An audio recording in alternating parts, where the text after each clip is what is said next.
Cultural గా మనం మాట్లాడగానే దెబ్బ కొడుతున్నారు. ఎక్కడ దెబ్బ కొడుతున్నారు అని అంటే మన ఇగో మీద దెబ్బ కొడుతున్నారు.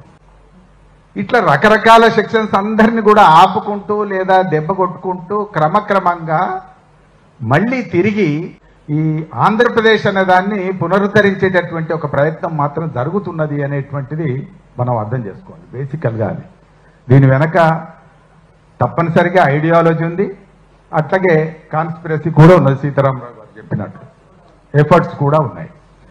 దానికి సాక్ష్యం ఇంకొకటి నాకు ఏమనిపించిందంటే, తెలంగాణ జాగీర్ కాదని రాసిన వ్యాసంలో రాధాకృష్ణ కొత్త పలుకులో ఇప్పుడిప్పుడే తెలంగాణ ఆంధ్ర అనే భావన మర్చిపోయి అందరూ ఆనందంగా ఉన్న వేళ అని రాశాడు ఒక వాక్యం. అంటే తెలంగాణ ఆంధ్ర అనే భావన మర్చిపోతే ఆనందంగా ఉంటారు. ఎవరుంటారు అంటే రాధాకృష్ణ ఉంటాడు. ఎవరుంటారు అంటే చంద్రబాబు ఉంటాడు. ఎవరుంటారు అంటే చంద్రబాబు డబ్బులు పంపిస్తే గెలిచినటువంటి రేవంత్ రెడ్డి ఉంటాడు.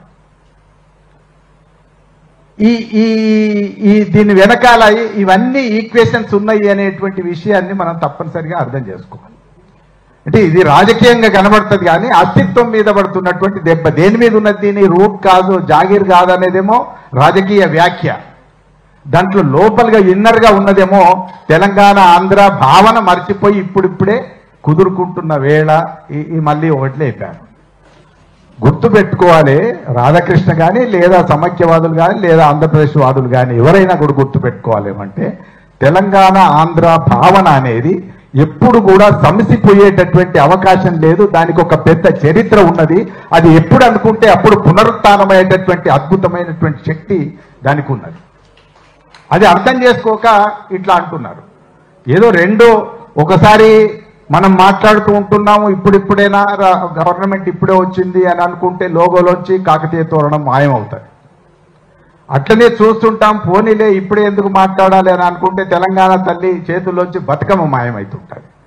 అట్లనే చూస్తూ ఉంటే మొత్తం భారతదేశ పటంలోంచి తెలంగాణ మాయమవుతుంటుంది. ఇది ఇది ఇది ఇది సడన్ గా జరిగిందని ఏదో ఇప్పటికిప్పుడు అనుకోకుండా అయిందని అనడానికి లేదు. యాదృచ్ఛికంగా జరిగిన అంశం కాదు. ఇది చాలా జాగ్రత్తగా క్రమానుగతంగా జరుగుతున్నటువంటి అంశం. అసలు ప్రాంతీయ చైతన్యంతోనే కదా తెలంగాణ రాష్ట్రం సాధించుకున్నది. దాని మీద దెబ్బ కొట్టేటటువంటి ఒక ప్రయత్నం ఇప్పుడు జరుగుతుంది.